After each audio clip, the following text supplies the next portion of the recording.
technology works. Right, this is the techie paper. Right, here we start with a contemporary view of the first locomotives that were employed on the Hetton Colliery Railway. This was taken from a contemporary volume by Thomas Treadgold, who wrote his first treatise in the 1820s and went into a second edition in the 1830s. We've seen this morning a number of versions of what the first locomotives looked like. They're not dissimilar to this, but this one is particularly described in the Treadgold's book as being the first locomotives on the Hetton Colliery line. Now, in 1820, the Hetton line's pits were sunk, and they started to win the coal in 1822. During that time, George Stephenson was approached in the July of 1820, and he was formally appointed as engineer to undertake the construction of the line in the May of 1821. And the construction began from that moment onwards. Now, we know from Stephenson's correspondence that 3 locomotives were already being constructed by the October of 1821. They were of this type. Now, it is a Killingworth type locomotive. We're familiar with the Killingworth types because we've seen a number of illustrations which have been discussed at the different early railways conferences over the last few years. Very simple. A horizontal boiler with a convex end at either end, an egg-ended boiler, sat on a very light framework, and between which are 2 pairs of boiler brackets converted into Stephenson's steam springs, in inverted commas. 2 cylinders are set into the top of the boiler, and the motion is vertical using slide bars adjacent to the pistons, allowing the activity of the connecting rods to be directly in line. So the mid part of the cylinder is in line with the midpoint of the axle. Now, the important point is that George Stephenson was very much the man for horses for courses, as he would say. He would consider the design and weight of the locomotive to be considered in tandem with the design and weight of the track on which it ran. And it's significant that when he started on the construction of the Hetton Colliery line, that there was not sufficient experience of wrought iron rails to be able to convince the board of directors of the Hetton Colliery line to employ wrought iron, rather hit the patent cast iron rails, patent between Stephenson and William Losh. The cast iron rails were chosen.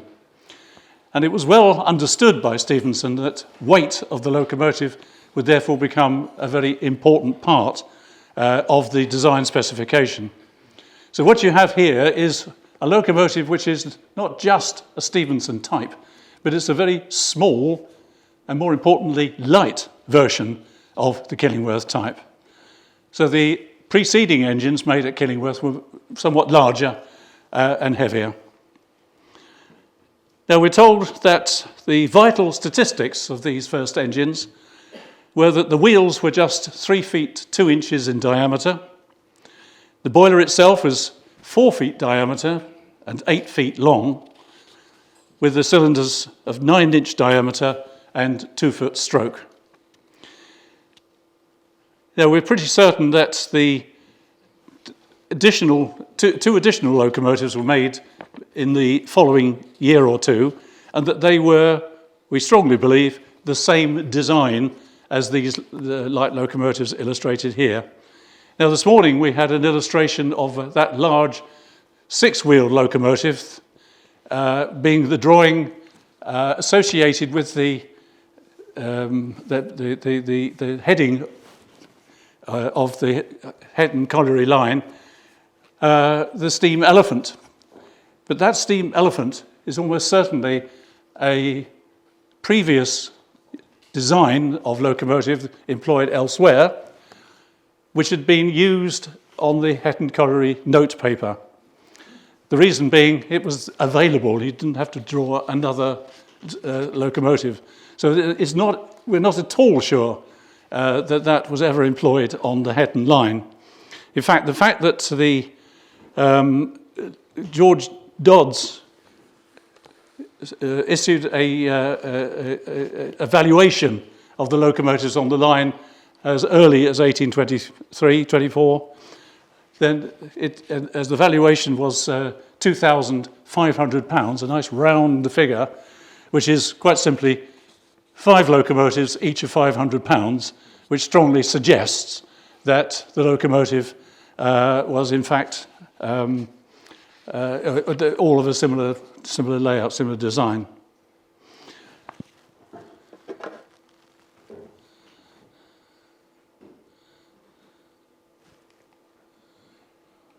I've succeeded in switching it off. There we are.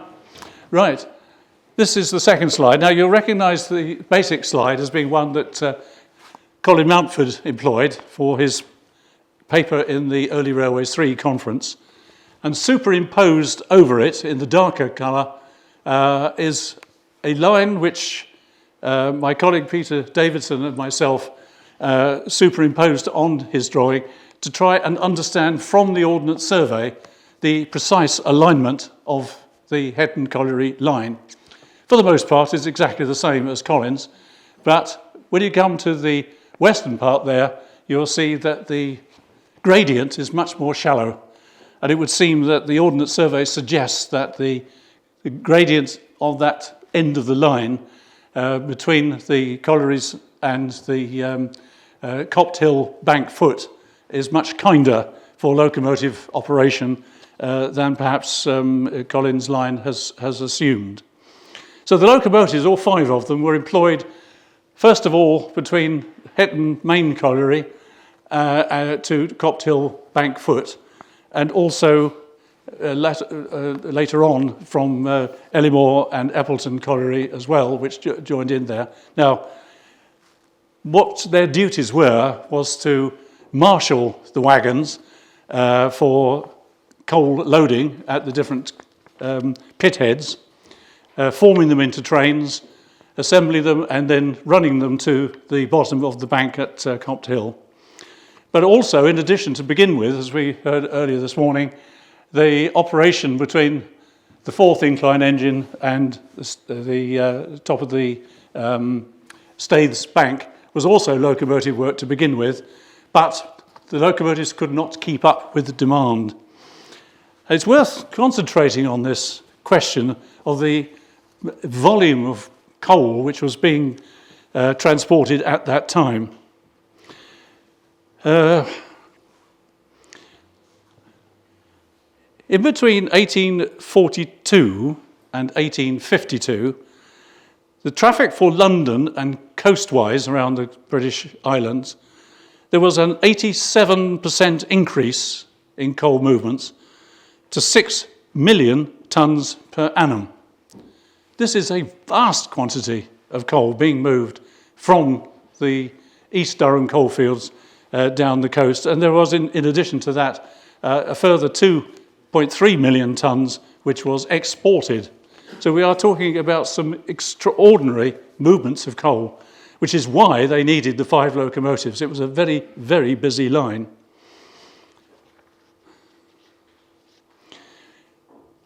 The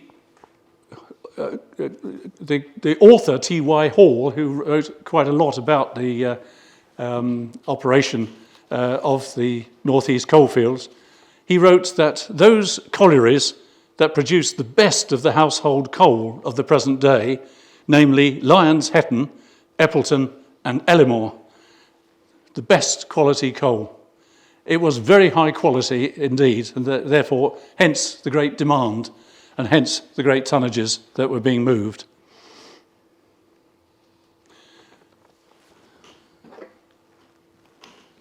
Oh, there we go. There we go. Now, one of the extraordinary features of these early locomotives is that all 5 carried on working for a great number of years. So their maintenance was not too excessive at all. There was always a supply of locomotives for the line. In as late as August of 1858, there was a visit to the colliery system by the Institution of Mechanical Engineers. Now, the IMechE had only been formed 10 years before, but they had a visit to the northeast, and Nicholas Wood acted as the host. It was attended by Robert Stephenson. And in the report in the IMechE's annual digest, one of the original iron horses of Mr. George Stephenson was seen at work, with vertical cylinders fixed in the top of the boiler, still in regular work, drawing a train of chaldron coal wagons from the colliery to the main line of the railway. Now that 1858, it was still in operation. He hasn't confused it with the main subject of this afternoon's talk, which was the later locomotives. This was a specific reference by Nicholas Wood to the work of George Stephenson. And returning to the volume of coal, by the 1850s, the Hetton Coal Company's average profit was between £35,000 and £45,000 per annum. It was very, very profitable indeed. By the time you got to the 1850s, however, it was clear that this old type of locomotive, its days were numbered, because locomotive technology had advanced significantly. I tried to find a photograph of the first later generation of locomotives used on the Hetton line, which was in fact a 240 tender engine. But this is a contemporary locomotive, but it's an 060 that was made for the Londonderry system. So it's not too far adrift from the 240, which was introduced to the Hetton Colliery system in 1857. It was built by Robert Stephenson and Company in that year and was number 1100 in the Robert Stephenson works list. But one of the locos apparently carried on working in its true form. We've all come to know it because it's become a famous locomotive. Yeah. That's it. This loco carried on working, we're told, until 1912. That gives it a life of 90 years. For a locomotive of that period, it was quite extraordinary. But did it, is the question mark.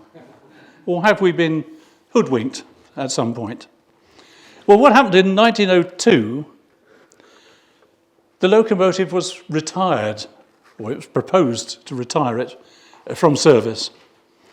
And a form of press release was issued by the Hetton Colliery Company saying that they were withdrawing the locomotive and that it would be put on display in the new Durham College of Science in Newcastle. And it was described as being the oldest working locomotive in the world.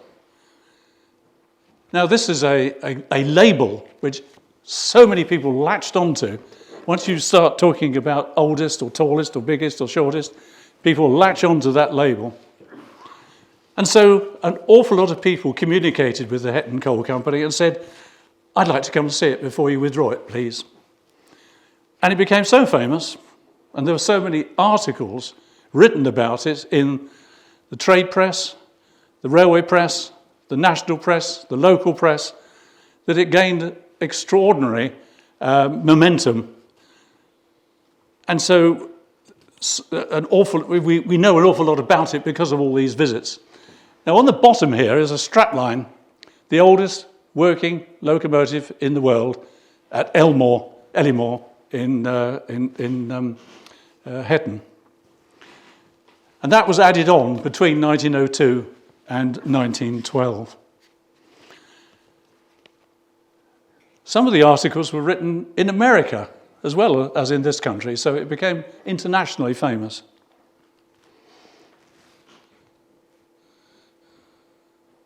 Oh, that's it. Right, even the National Union of Mine Workers latched onto this fame, because here in the Eppleton Lodge banner, that they displayed it on, as you can see on the bottom there. So even they recognised the historic significance of the locomotive which survived in their midst. And it carried on in light duties until 1912, another 10 years of life. It wasn't working hard. It was continued to shunt wagons, place them ready for coal loading, moving them into train formation and running them to the bank foot. And then in 1912, there was a serious accident. Not a collision, but the accident was to the leading cylinder, which as a result of misalignment has cracked and displaced the whole alignment of the slide bars and the connecting rods.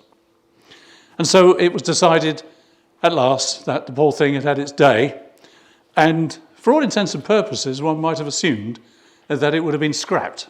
In fact, by the rules of the day, it would have been scrapped. But the last 10 years of fame meant that we can't scrap it. We can't do that. We couldn't possibly do that. We'd be criticised. And so what do? They put it in the joiner's shop at Hetton and left it there. And it got covered in sawdust and wood chippings and odd bits of wood which the carpenters just plonked onto it.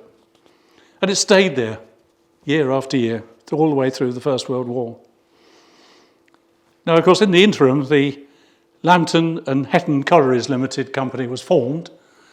They took it on, and later still, the Lambton, Hetton and Joycey Collieries was introduced in 1924. And so the story moves on until 1925, when we have reached the centenary of the Stockton and Darlington Railway. Now, the new London and North Eastern Railway was anxious to provide an extraordinary spectacle for the centenary of the world's first public railway. They decided to put on a parade and an exhibition for the summer, for July of 1925. The ambition they had for the parade, for the actual cavalcade, was colossal. They decided to invite participation from other railway companies and from other countries. And they gathered together no less than 50, well, it was going to be 54 locomotives to participate in the cavalcade, but for other reasons, that was dropped to 53. There we are. The parade was put on for July the 2nd of 1925, and they wanted to kick off with a steam-operated George Stephenson built locomotive. They looked, of course, at locomotion number 1. That was the obvious one, but it really wasn't in any fit condition to operate under steam. And so they looked around for an alternative. And somebody said, last year in the Locomotive magazine, there was an article about the Hetton Colliery engine. Can we steam that up and use it to start off the display of the cavalcade? So the LYON Darlington Works said, OK, bring it to Darlington. We will have a look at it and see if we can put it back into working order. They must have been horrified by what they saw, because there was the crack to the leading cylinder, there was the misalignment of the slide bars and the crossheads and the bent connecting rod. So they had quite a job on their hands, let alone assuring themselves that the boiler would be steam tight. So they had it in Darlington Works for quite a long time. But they made it, they turned it back into a steam-operated locomotive with a few bodges on the way. And I'll display all these bodges to you as I proceed through the afternoon. So here it is, leading the display of the 1925 parade. That number 1 on the chimney front there, that was every exhibit in the parade had its sequential number. It went from 1 to 54. I think number 31 didn't take part for other reasons. This is the area where all the VIPs were assembled, so they could get an excellent view. The Darlington side of Stockton, or between Stockton and Darlington. The VIPs included, the most important VIP was the Duke and Duchess of York. Later, of course, King George VI and Queen Elizabeth. One wonders if Queen Elizabeth was alerted, not Queen Elizabeth, the Duchess of York was alerted to the fact that this locomotive had all the hallmarks of having been understood to have belonged to her family. As has been pointed out this morning, she was, of course, Elizabeth Bowes-Lyon. And in view of what we now know, she may well not have understood the significance of what was being paraded in front of her. Well, after that appearance,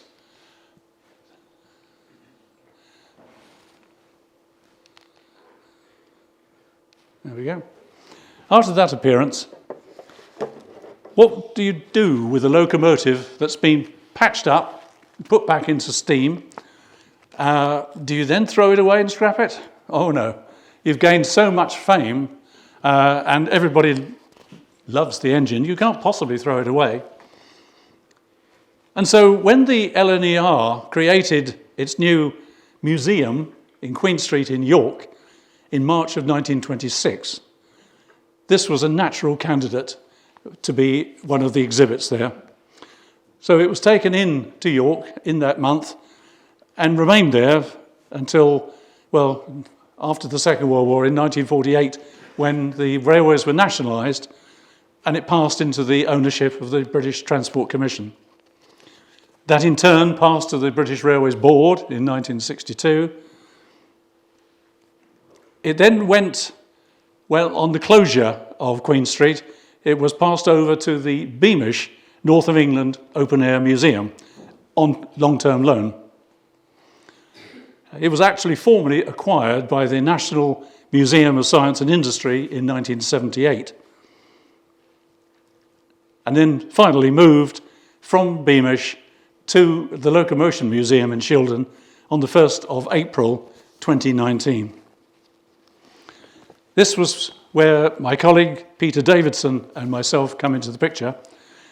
Peter was hoping to be here today, but other commitments meant that he was unable, so he sends his apologies. Now, there we go. That's Peter on the left and the rather overweight author standing in front of you there. Now, in 1995, the first challenge came as to what this locomotive really was, or really is.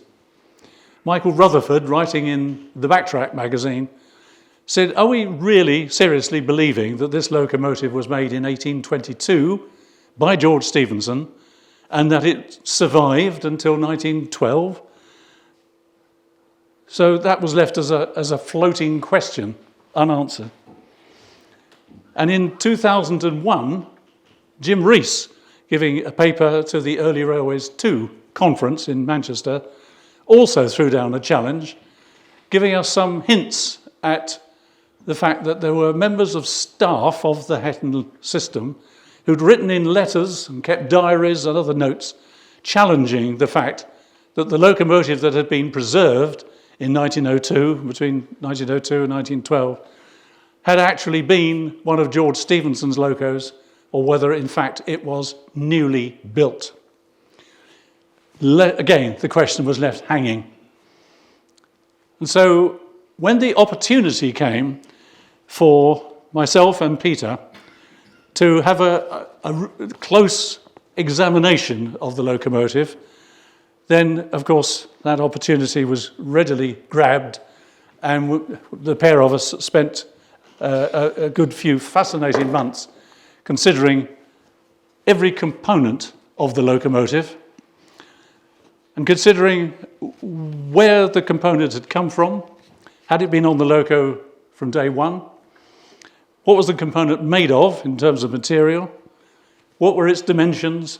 And any other consideration that we could consider. And as with all of these studies that I have been involved with, this was the 7th study, I'm now involved on the 9th at the moment, that it has to be accompanied by a detailed archaeological, archival study to follow the archaeological study that we were carrying out. So that was the challenge. What was the true story of the Hetton engine, as we'd all got used to calling it? Well, we started work in May of, April of 2020, and the very first thing we looked at, the obvious things, you consider a locomotive, consider the frame, consider the boiler, because the simple answer usually is that the loco's been reboilered at some stage during its working life, or has been reframed at some stage during its working life, but never both, because if you consider reframing and reboilering, there's not much left. It's a new engine. So clearly, one or other, or both, of these components belong to the original locomotive when it was first made. It took us all of 10 minutes to consider both those components and decided that it was definitely not an 1822 locomotive. The technology was all wrong. The frame that you can see there, the frame member, just a section of it, is 1 inch thick, 14 feet long, and a maximum of 22 inches. And quite simply, it was impossible for any ironworks in 1822 to have rolled or produced in any way, in any form, a plate of that size. And here were 2 of them, 1 on each side. So what period did that belong to? That was the first question. And then we considered the boiler. Here you've got a full-length view of the boiler, and there's a single plate running the full length of the boiler, 10 feet long, 2 feet 6 inches wide, and again, no ironworks could possibly have rolled a plate that long in 1822. So clearly, both belong to a later era. Now, the beauty of carrying out 2 studies, an archival study and an archaeological study in tandem, is that the questions which arise from the archival study can sometimes be answered, I say sometimes, sometimes be answered by the archaeological examination. And the questions which arise from the archaeological study can sometimes be answered by the archival study. The 2 must run in parallel.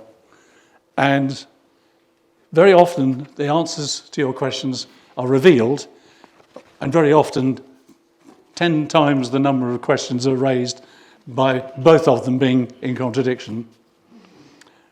So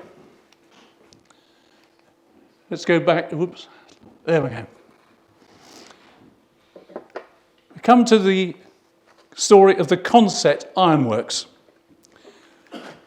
owned by the Derwent Iron Company, which had been there for a good number of years, but in April of 1848, a new set of rolling mills was introduced. And the rolling mills are this group of buildings just here.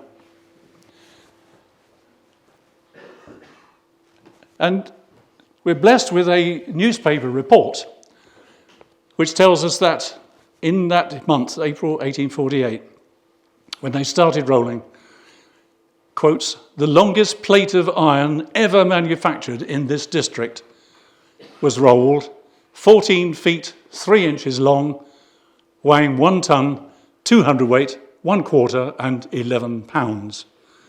Bingo, that's almost size for size, the size of the two longitudinal plates on the Hetton loco. So straight away we know from that quotation that in fact the framework on the Hetton engine was in fact dated after 1848. Now we're starting to understand the technology, it starts to fit. Now the Derwent Iron Company was owned by the Quaker families. A lot of the Quaker families had businesses here in the northeast, but of course the different Quaker families worked together very closely. It was a very close-knit community, and so they all served each other. Now this view, we saw an earlier example this morning. This is a view of Bishop Wearmouth.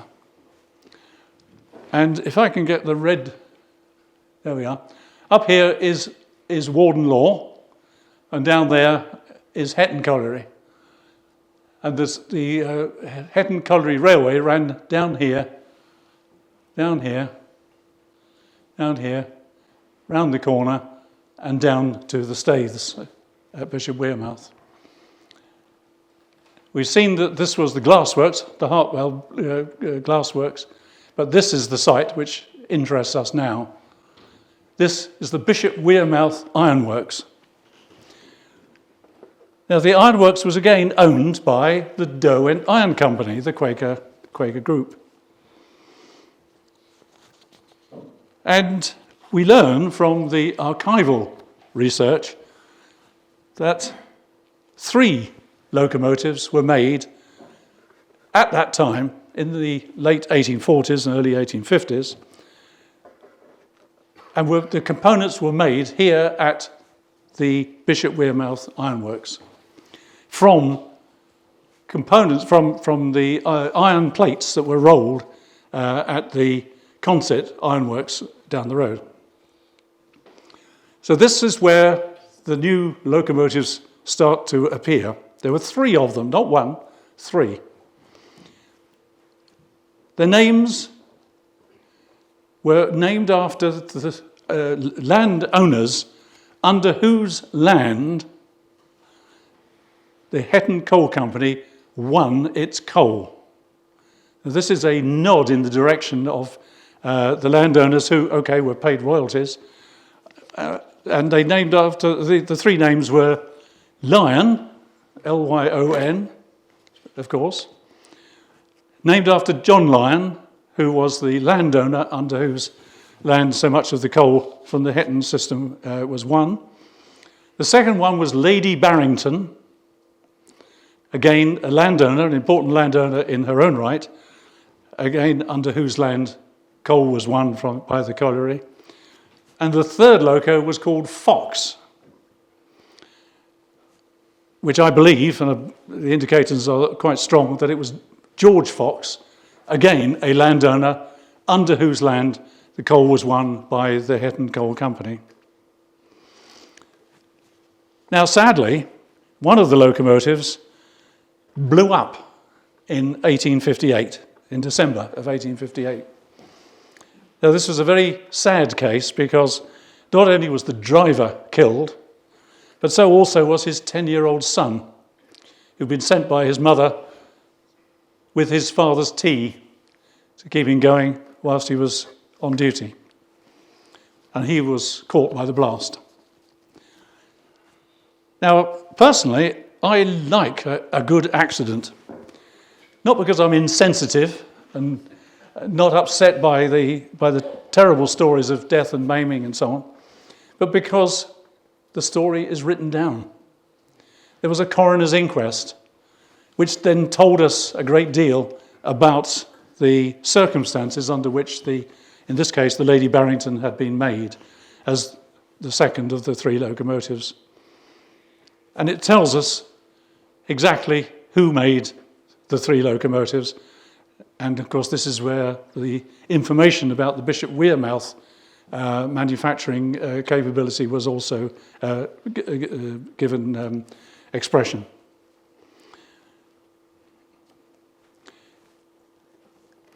The loco components were, it seems, made at Bishop Wearmouth and then taken to the erecting shop, or the Hetton workshops.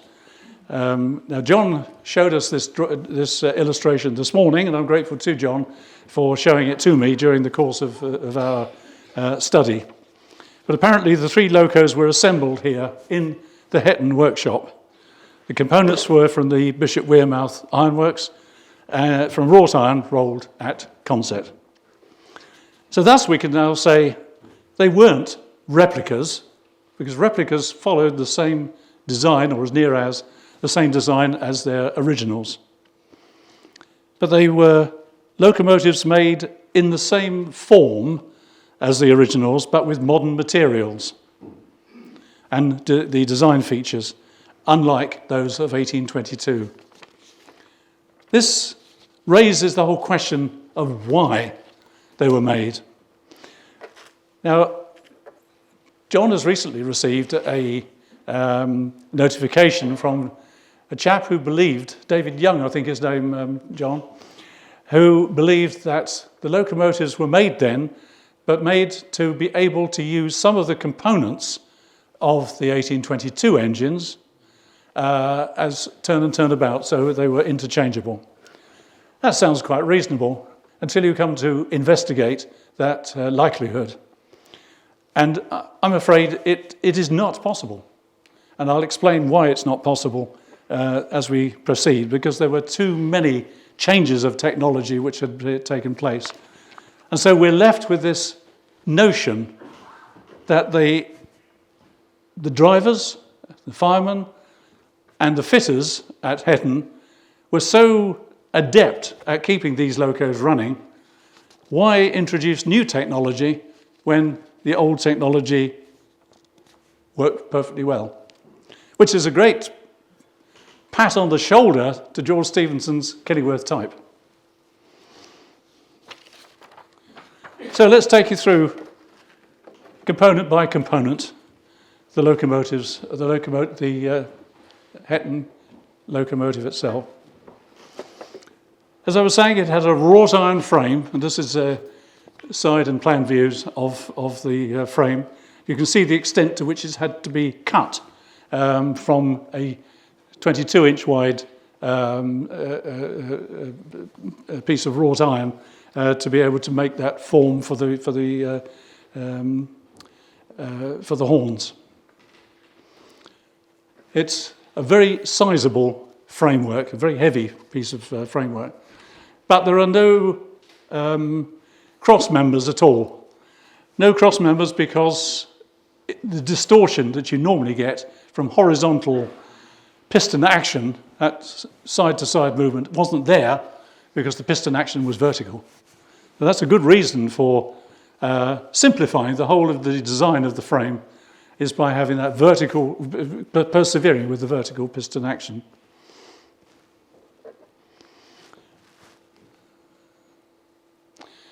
This is a splendid drawing which Peter has produced of the locomotive as we now see it.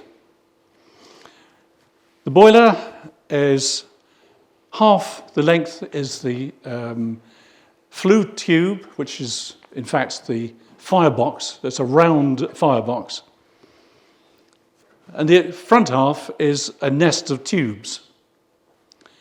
And between the two is, of course, the rear tube plate, running right to the far end, to the front end, where there is the front tube plate, forming the junction between the end of the boiler and the smoke box. The fact that it's got a smoke box makes it, of course, straight away different from the 1822 engines, which only had a single flue running through the boiler. So this is a much more sophisticated boiler. At the rear end, you have the fire bed with the fire bars, you have the bridge, and then you have a gap between the bridge and the rear tube plate, which is a combustion chamber. And so the technology, the thermodynamic technology of the locomotive is far in excess of the 1822 version.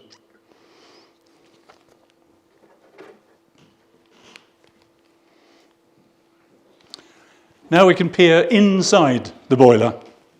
Obviously, an opportunity which few people have had the advantage of, but we were given special permission to take the inspection hatch off and peer inside.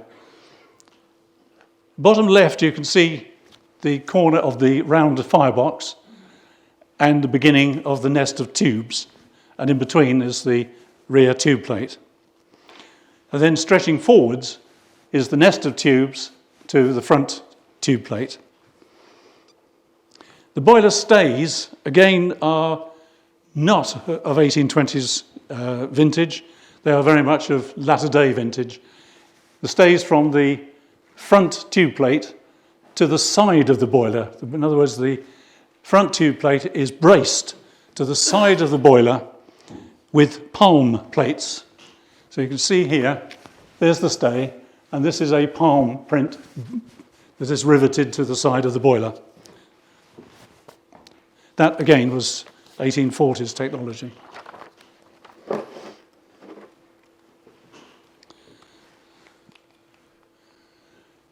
Now we look over the top of the firebox, the round firebox, and above the firebox we can see a circular crown stay which is braced against the crown of the boiler with three radial stays.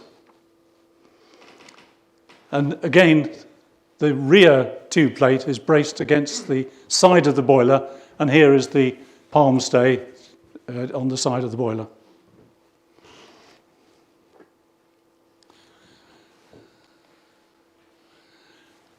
Now we're looking inside the fire flue, or inside the fire box. Now this is the interior. There's two photographs there, one above the grate and one below the grate. And you can see there the air passage beneath the grate with the door there that can be opened or closed to excite or under-excite the fire on the grate. There is the grate, there is the wall forming the front end of the fire grate, and there is the gap between the fire wall and the rear tube plate, which is the combustion chamber. Now we come to something which is totally different from the 1822 locos, and that is the introduction of a dome. Well, there was no dome on the Stephenson engines. On the Stephenson engines, the steam supply passed through a steam passage which formed one edge of the cylinder castings. It was integral. So on the previous Killingworth type engines, the cylinders were dropped into the boiler and the steam passage therefore was passed down into the steam area of the boiler. And with a regulator quadrant, it was possible to allow the steam through that passage up into the into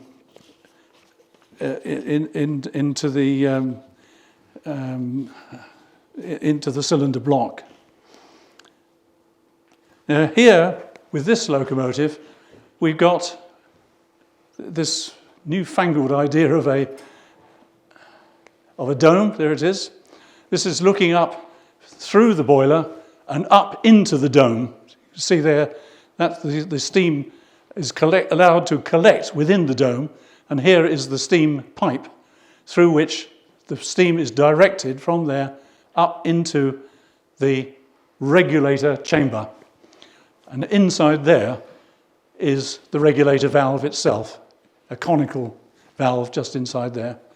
Now this is operated just above by the driver's handle, the regulator handle.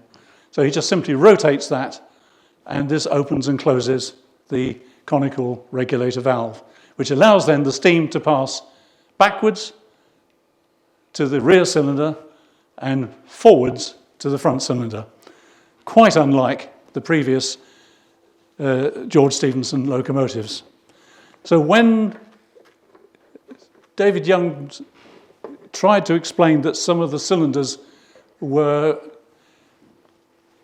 removed from the 1822 engines and used on the LYON engine, it's just not possible for that reason alone.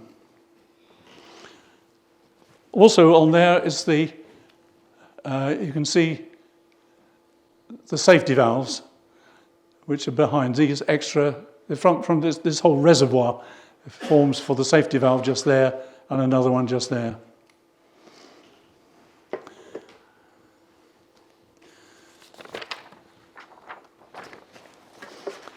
And now we come to the cylinder castings themselves. So it's not come out too well, that, but anyway. You can see there the valves reciprocating that way and that way. It's about 1.5 inches reciprocating movement, which gives it about 100% cut-off, which is quite reassuring because the locomotives were not used at any speed, but they were used on gradients. So every time you open the regulator, you want it as near to 100% as you could possibly get, so that to overcome all the resistance of moving the wagons, certainly on inclines. So there is no steam passage there from the boiler, as I was explaining. Right, now a photograph of the cylinders themselves. Now I mentioned that in 1912 there was this rather unfortunate accident. You can see there the front cylinder is patched. And that is where the crack was from 1912 that put it out of service. And likewise here, this has been completely altered from the foundation of the slide bars as seen on the rest of the locomotive. So this is the work of Darlington in 1925 in reforming it and putting it back into working order. Here, by the way, is the steam pipe from the dome coming forward into the valve chest just there to the one side of the cylinder plot.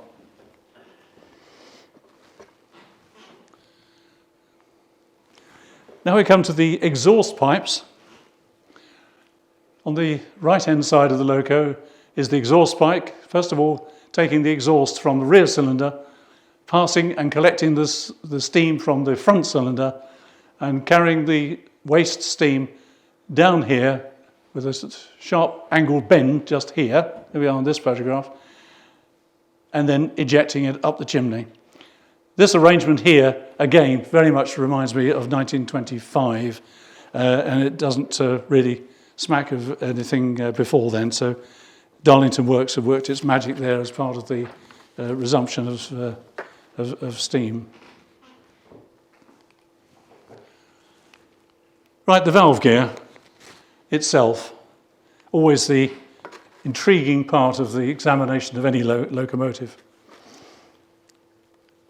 Now, the original valve gear was tumbler boxes, simple tumbler boxes, but they're long gone. And in fact, the locomotive was rebuilt in the 1880s by the colliery to provide a much easier way of changing direction for the driver. Quite simply, it was only used for shunting.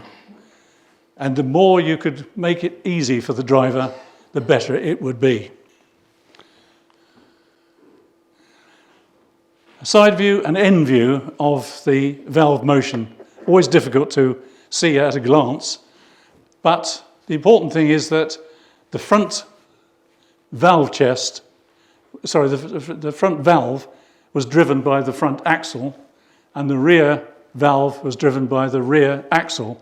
The trick is to coordinate the action of both. And so what they did in the 1880s was to combine them using a slotted action there, linked by a single lever working in an arc. And that is linked to both the valve rods, making it all the driver has to do. That's neutral, that's forward, that's reverse. So it's so much easier for the driver just to move the lever from one to the other. Makes his life so much easier. And that was put on in 1881.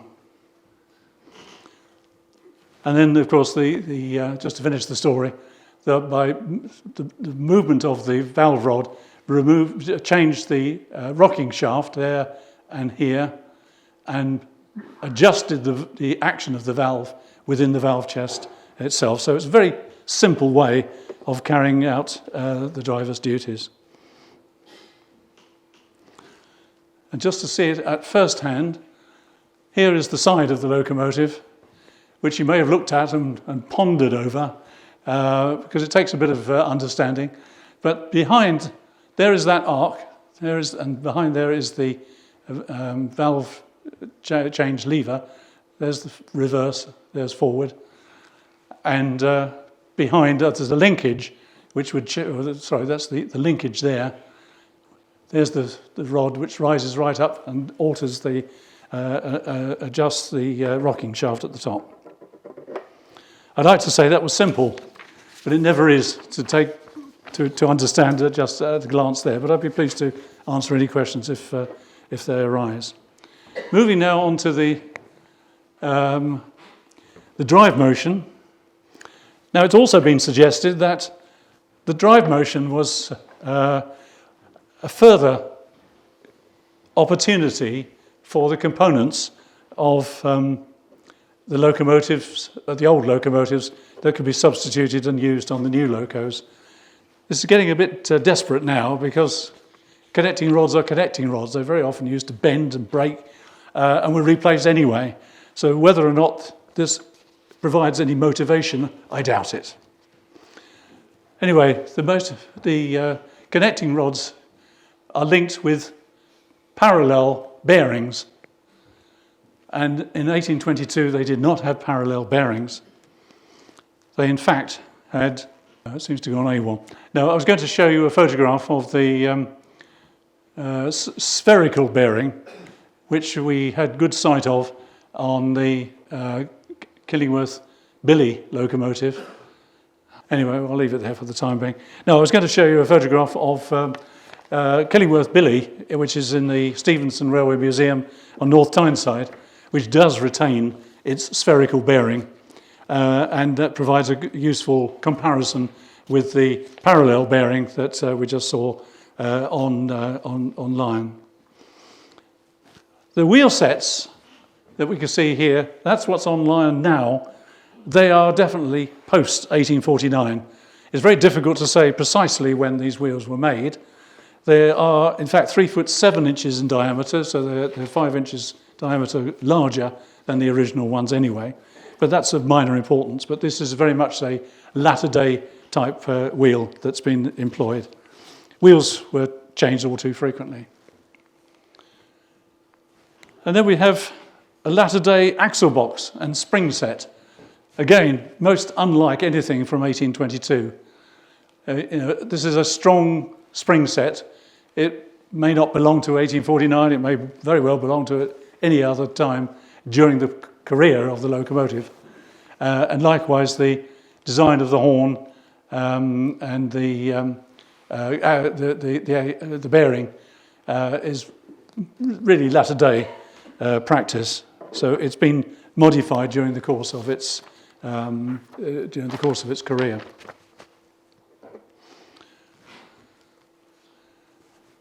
Now we come to the sandboxes. Now it's all too important for a locomotive that was continuing to operate from Ellymore and Eppleton, as well as Lyon's main collieries, on those severe gradients. Even though the traffic was hauled up and down using the self-acting inclines, nevertheless there were always occasions when the locomotives had to be got down to the 2 or 3 colliery to undertake shunting duties. So sandboxes were very important. So you had different sandboxes for the forward motion and the rearward motion. This is the sandbox that sits above the crown of the firebox, and here is the sand.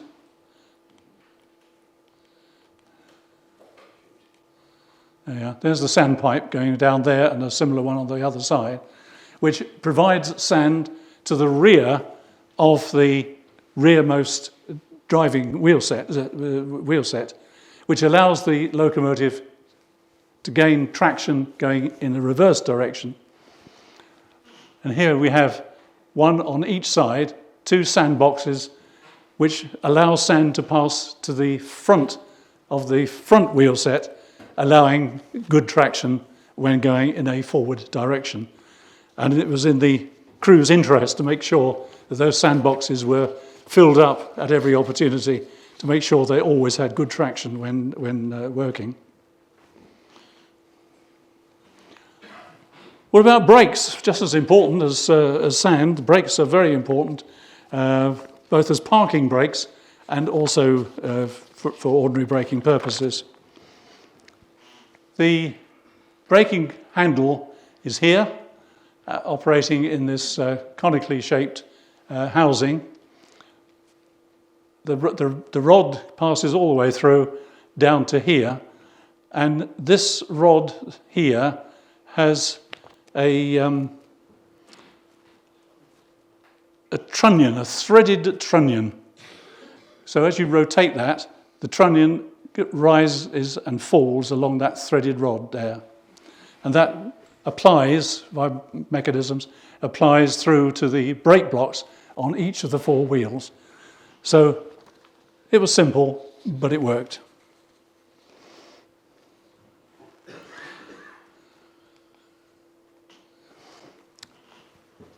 The driver stood on the left running board, and he was within reach of the regulator, got his hand on the regulator there, the brake, and the sandbox levers.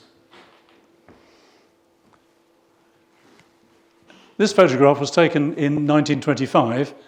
The box, the little box that we saw there, that was fitted in 1882, but was removed in 1912 and was not reinstated. In 1925, when the loco was put back into operation, you can see it here ready for operation. They put in a guardrail there for the driver to take advantage of, but we were able to trace the footings of the former little cabin that used to be provided. That's it, right, got it. Right, now the tender had been changed on a number of occasions. The second occasion during its working life seemed to be that which was fitted in 1882, which is this tender here. It's still got the old-fashioned wheel sets and still has a timber framework. So it's a bit rough and ready, but nevertheless, several of the photographs that we now see of the locomotive still in operation were with it in this form. But it was corroded by 1912. And so when it was sent into Darlington Works in 1925, they said, oh dear, we can't possibly use that. So we'll make a new tender. And that's what you got, the new tender, a horrible slab-faced box, which has no character to it whatsoever, made of mild steel. So it has no association with the history, but underneath, nevertheless, it sat on the original, or the early framework and wheel set, which we were able to crawl underneath and see. So that there you have this component by component assessment of the locomotive, from which we draw the conclusion, we have to, that it has no association whatsoever with George Stephenson and 1822. It was in fact an attempt to duplicate the engines, the old engines which they had still in operation in that time. In other words, they were in addition to, because the traffic had built up so much, rather than in replacement of the earlier locomotives. The exact intention, why did they go to this bother only 8 years before the introduction of a latter-day technology, as I showed you with that Stephenson engine of 1857, is one of those life's mysteries. It is said that Lindsay Wood, who was the youngest son of Nicholas Wood, and who was the chairman of the Hetton Coal Company, as well as being a VVIP of the coal industry in the northeast. He was chairman of this and president of that, and he got his acknowledgement from Queen Victoria in 1897 as a special selection by Her Majesty. So he may have decided that he would like the 3 locomotives to be formed as near as possible as that form which George Stephenson and his father Nicholas Wood had made in 1822. But this is not written down. There's no evidence. This is supposition, but it's the best that we can do. So in conclusion, I just wanted to put that in to emphasise the oldest working locomotive in the world.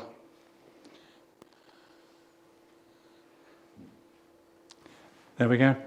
I hope that was of some interest. I hope that I haven't confused you by all the technical bits, but I hope I've tried to demonstrate to you that it really does not have anything to do with the 1822 locomotives. Thank you very much indeed for your attention.